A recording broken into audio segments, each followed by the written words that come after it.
Hello बच्चों, सत श्री अकाल। स्वागत है थोड़ा सबका एक बार फिर सिक्ख्या है पंजाब ते। अज असी बहुत ही इंपॉर्टेंट, बहुत ही इंटरस्टिंग तो थोड़ा जा कॉम्प्लीकेटेड लगन वाला जो टॉपिक है बच्चों लिए वो है प्रॉपर्टीज़ ऑफ आर्गूमेंट। क्योंकि तुहानू पता है कि तुसी जो सैशन देख रहे हो कॉम्पलैक्स नंबर का, कॉम्पलैक्स नंबर का प्रॉपर्टीज़ ऑफ आर्गूमेंट थोनू वेरी रेयर ही किते मिलता है। तो असी कवर करन लगे प्रॉपर्टीज़ ऑफ आर्गूमेंट। असी गल करांगे कि किवें किहड़ियां प्रॉपर्टीज़ ने जिहड़ियां आर्गूमेंट दियां हुंदियां ने। दो आर्गूमेंट अगर डिवाइड हो रहे हैं, माइनस हो रहे हैं, प्लस हो रहे हैं तो क्या प्रॉपर्टीज़ होणगियां, प्लस उन्हां दी यूज़, उन्हां दी इंप्लीमेंटेशन साडे क्वेश्चनस दे विच किवें कीती जाऊगी उस बारे प्योरली गल करांगे। तो सब तो पहला बच्चों देखो पहला आर्गूमेंट क्या होंदा है। जेकर तुसी गल करो कि तुहाडे कोल एक कॉम्पलैक्स नंबर सी, मान लो z is equals to x plus iota y। तो आर्गूमेंट ऑफ z तुसी सबने पढ़िया सी, दैट इज थीटा, जो कि positive direction of x axis ने एंगल बनाता है। तो tan इनवर्स y बटे x एदा मॉडुलस कर लेंदे सी। ठीक है जी। तो ये भी पता है कि जो प्रिंसिपल आर्गूमेंट है, जो प्रिंसिपल आर्गूमेंट है हमेशा माइनस पाई तो पाई दे विच ही वेरी करता है, ना माइनस पाई तो बाहर ना पाई तो उधर। ठीक है जी। तो सब तो पहली प्रॉपर्टी आती है कि अगर कोई कॉम्प्लेक्स नंबर ज़ीरो है, यानी कि ज़ीरो प्लस ज़ीरो आयोटा है, तो बच्चे क्लियरली ओदा आर्गूमेंट डिफाइन ही नहीं है। पहली चीज़। दूजी चीज़, अगर कोई मेरा कॉम्प्लेक्स नंबर प्योरली रियल है, मान लो z बराबर 2 है, मान लो z बराबर k है, यानी कि उहदे कोल आयोटा वाली टर्म ही नहीं है, तो ओदा आर्गूमेंट ज़ीरो ते पाई है। क्लियर है। तीसरी, अगर मेरा कॉम्प्लेक्स नंबर प्योरली इमेजिनरी है, यानी कि z बराबर है 2 आयोटा, z बराबर है आयोटा, चाहे z बराबर है माइनस आयोटा, इदा तो कोई भी एग्जाम्पल हो सकता है, तो ओदा argument of z positive negative pi by 2 होएगा। क्लियर है जी। ठीक है। नेक्स्ट, अगर दो आर्गूमेंट मल्टीप्लाई हो रहे हैं, यानी कि argument of z1 into z2 एक किधे बराबर होएगा, argument of z1 plus z2 plus 2n पाई। एक 2m पाई तुहानू पता है ना क्यों लगाया, क्योंकि आपां गल कीती कि मेरा प्रिंसिपल आर्गूमेंट माइनस पाई तो पाई दे विच वेरी करदा है, यानी कि एक 2m पाई ओही तुसी एक वेरिएंट लगा रहे हो, एक ऐड कर रहे हो कि जिन्ना मैनू लोड़ होएगा या घटाण दा जां जोड़न दा उन्ना ही इंटीग्रल मल्टीपल मैं जोड़ दूँ या घटा दूँगी अपनी गिवन स्टेटमेंट विच। हुण इहनूं प्रूफ किवें करोगे, क्योंकि तुहानू पता है कि मान लो z1 जो है वो e the power r1 e the power minus I plus iota theta 1 है, z2 जो है वो r e दी पावर आयोटा थीटा 2 है। तुसी कह रहे हो कि इन्होंने क्या किया। हाँ जी बच्चों, मल्टीप्लाई किया, यानी कि z1 इंटू z2 किया तो थोड़े को r1 r e दी पावर आयोटा थीटा 1 e दी पावर आयोटा थीटा 2 बनया। तो r1 इंटू r बाहर रह गया, e दी बेस सेम है, पावर ऐड हो जाएंगे, तो iota theta 1 plus iota theta 2। तो इतना थोड़ा क्लीयरली दिख पा रहा होएगा, इन्हों तुसी होर लिख सकते हो r1 r e दी power iota theta 1 plus theta 2। तो जाने कि आर्गूमेंट ऑफ z1, सोच के देखो, आर्गूमेंट ऑफ z1 z2 अगर मैंने इसे देखना होगा कि आर्गूमेंट ऑफ z1 z2 कितना है, तो थोड़ा क्लियरली दिख पा रहा है बच्चों कि ये कितने बराबर है, argument of z1 plus argument of z2। ਇਹਦੇ ਵਿੱਚ 2m पाई तो तुसी ऐड कर रहे हो एज पर योर कन्वीनियंस, जिमें लोड़ होगी, जिथे नहीं लोड़ होगी हम जीरो कर देंगे। क्लियर है जी। इन द सेम वे अगली प्रॉपर्टी, जो मेरे को डिवाइड हो रहा है, यानी कि सेम अगर मल्टीपल होंगे z1 बटे z2 तो थोड़े को बनेगा r1 e दी power iota theta 1 r2 e दी पावर आयोटा थीटा 2। ये थोड़े को बन गया r1 divided by r2 into e the power iota theta 1 minus theta 2। तो मैं देख पा रही कि आर्गूमेंट ऑफ z1 बटे z2 किदे बराबर होएगा, कुछ भी नहीं है, argument of z1 minus argument of z2, ਇਹਦੇ ਵਿੱਚ 2m पाई इंटेग्रल मल्टीपल ऐड कर दो। अगर इन्होंने याद रखना हो भी बन कि मेरे log ਦੀ ਪ੍ਰੋਪਰਟੀ ਮਾਈਂਡ ਚ ਲਓ, ਬਿਲਕੁਲ log ਦੇ ਸਿਮਿਲਰ ਹੈ। log ਦੋ ਮਲਟੀਪਲਾਈ ਹੁੰਦੇ ਸੀ, ਐਡ ਹੋ ਜਾਂਦੇ ਸੀ अपना अपना लेके, आर्गूमेंट दो ऐड हो मल्टीप्लाई होए अपना अपना लेके ऐड हो गए, डिवाइड होए तो माइनस हो गए, सेम रूल लग रहे हैं। नेक्स्ट वो पावर भी लगती सी, पावर अगे आती सी, भी सेम मैजिक हो रहा है। देखो argument of Z the power n, तो n आर्गूमेंट ऑफ जेड हो जाएगा। क्लियर है बच्चों? तो ये बेस तो हम असं क्वेश्चन सॉल्व करते कि किमें आर्गूमेंट मैजिक करेगा साढ़े क्वेश्चन के। मैनू दिता हुआ Z1 का मॉडुलस बराबर है Z2 का मॉडुलस, मान लो R के बराबर है। हुण तुहानूं दिता है कि argument of Z1 divided by Z2 जो है वो पाई के बराबर है। तो जाने कि बच्चे तुसीं लिख सकते हो कि argument of Z1 minus argument of Z2 पाई के बराबर है। मान लो कि ਇਹਦਾ आर्गूमेंट थीटा है और ਇਹਦਾ थीटा 2 है, तो थीटा 1 माइनस थीटा 2 किहदे बराबर हो गया बच्चे? पाई के बराबर हो गया। क्लियर है जी? तो तुसी लिख सकते हो कि जो मेरा Z1 है वो किहदे बराबर बन गया? आर ई दी पावर आयोटा थीटा 1। Z2 किहदे बराबर हो गया? आर ई दी पावर आयोटा थीटा 2। कि इथों थीटा 1 की वैल्यू कट सकते हो, पाई प्लस थीटा 2। तो तुसीं इहनूं लिख सकते हो कि जो Z1 है वो आर ई दी power iota pi plus theta 2 बन गया। कुछ वैल्यू कटनी है Z1 प्लस Z2 दी, तो वैल्यूज पुट कर दो। तो माय डियर बच्चा पार्टी Z1 की वैल्यू कितनी है? आर ई दी power iota pi plus theta 2 plus r e दी पावर आयोटा थीटा 2, यानी कि आर कॉमन थोड़े को बनया ई दी power iota pi into e दी पावर आयोटा थीटा 2। ठीक है ना?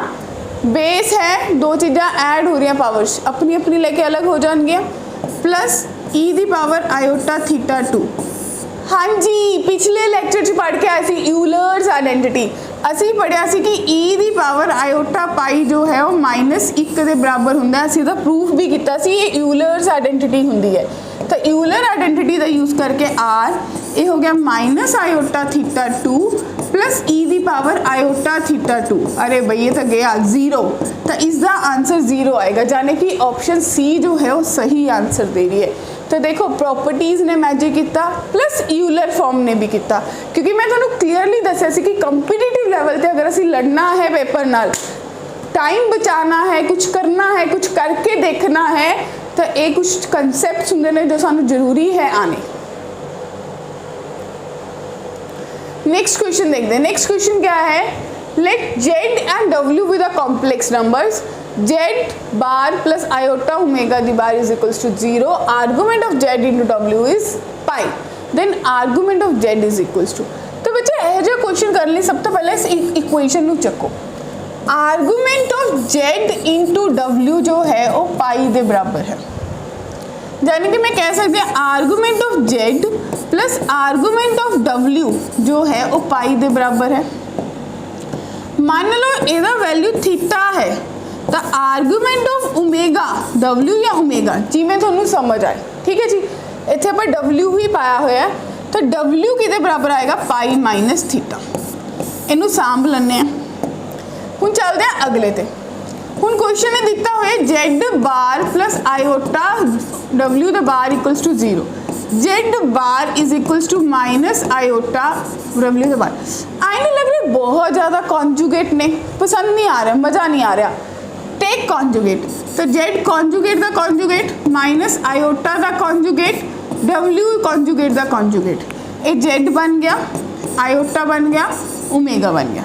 हुण इत्थे पता चलिया कि अगर दो कॉम्प्लैक्स नंबर बराबर ने बच्चा पार्टी, अगर दो कॉम्प्लैक्स नंबर बराबर ने तो उन्होंने आर्गूमेंट भी बराबर होंगे, यानी कि आर्गूमेंट ऑफ जेड जो है वो बराबर होएगा argument of iota into W. तो थोड़े को बनया argument of Z plus equals to argument of iota plus argument of W. तो तुसी देख पा रहे हो आर्गूमेंट ऑफ जेड तुसी कढ़ना है, आर्गूमेंट ऑफ आयोटा आप स्टार्टिंग च गल कीता सी प्योरली इमेजिनरी दा कॉम्प्लैक्स नंबर दा पहली तीजी प्रॉपर्टी। देखो वापस जाओ, बिल्कुल स्टार्टिंग ते और चेक करो जेड़ी मेरी प्योरली इमेजिनरी नंबर है ओदा आर्गूमेंट पाई बाय 2 होएगा। तो जाने कि मेरे को बिल्कुल सही आंसर ते आप आ गए कि पाई बाय 2 है प्लस W दा आर्गूमेंट पाई माइनस थीटा है तो इधर थीटा है तो थोड़े को बनया 2 theta is equals to 3 pi by 2। तो बच्चा पार्टी आर्गूमेंट ऑफ जेड यानी कि थीटा किस दे बराबर आ गया 3 पाई बाय 4। तो चेक करो ऑप्शन नंबर सी सही आंसर है। क्लियर है जी। दोबारा देखो सिर्फ एक सिंपल प्रॉपर्टी लगाई कि 2 मल्टीप्लाई दे 4 आर्गूमेंट ने वो ऐड हो गए उतों एक दी वैल्यू कढ़ ली गिवन कॉम्पलैक्स नंबर नू थोड़ा सा सॉर्ट किया उतों आर्गूमेंट्स बराबर किए वैल्यू पुट की आंसर कढ़ लिया। ठीक है जी। Next question Z1 and Z2 are two non-zero complex numbers such that Z1 divided by Z2 is equals to 2. Argument of Z1 into Z2 is 3 pi by 2. Then Z1 bar divided by Z2 is equals to किस दे बराबर आएगा। बच्चे देखो Z1 divided by Z2 ਇਹਦਾ modulus है is equals to 2। क्या तुम इनू Z1 modulus divided by Z2 modulus कर सकते हो। मान लो अगर Z1 मॉडुलस R दे बराबर है, ठीक है जी, एक का मॉडुलस अगर R है मान लो Z2 दा ही R है तो Z1 मॉडुलस 2 R दे बराबर हो जाएगा। अगली चीज़ आर्गूमेंट ऑफ Z1 हूँ तो सीधा लिख सकते हैं argument of Z2 3 pi by 2 दे बराबर है। इट मीन्स अगर एक नू थीटा मान लो तो Z1 का जो आर्गूमेंट है बच्चा पार्टी वो 3 पाई बाय 2 प्लस थीटा दे बराबर आ गया। क्लियर है। 2 चीज़ां तुसी कढ़ लिया। हुण एज पर क्वेश्चन तुसी कढ़ना की है तुसी Z1 bar divided by Z2 की गल कर रहे हो। ठीक है Z1 bar divided by Z2 की गल कर रहे हो तो जो Z1 bar divided by Z2 की गल कर रहे हो तो तुसी क्या करोगे तुसी इन्हू लिख लोगे कि आर्गूमेंट क्या ने एक दा R है एक दा 2R है तो इहदा 2R है 2R e the power Z1 दा तुसी ऑलरेडी कर चुके हो iota theta plus 3 pi by 2 divided bye R e the power. हाँ जी बच्चों क्योंकि वो तो बार सी तो माइनस आयोटा आ गया और नीचे थोड़े को इनू थीटा लेता है तो आयोटा थीटा बने तो आर नाल आर गया तो 2 ई दी power minus iota theta into e दी power minus iota 3 pi by 2 divided by e दी पावर आयोटा थीटा।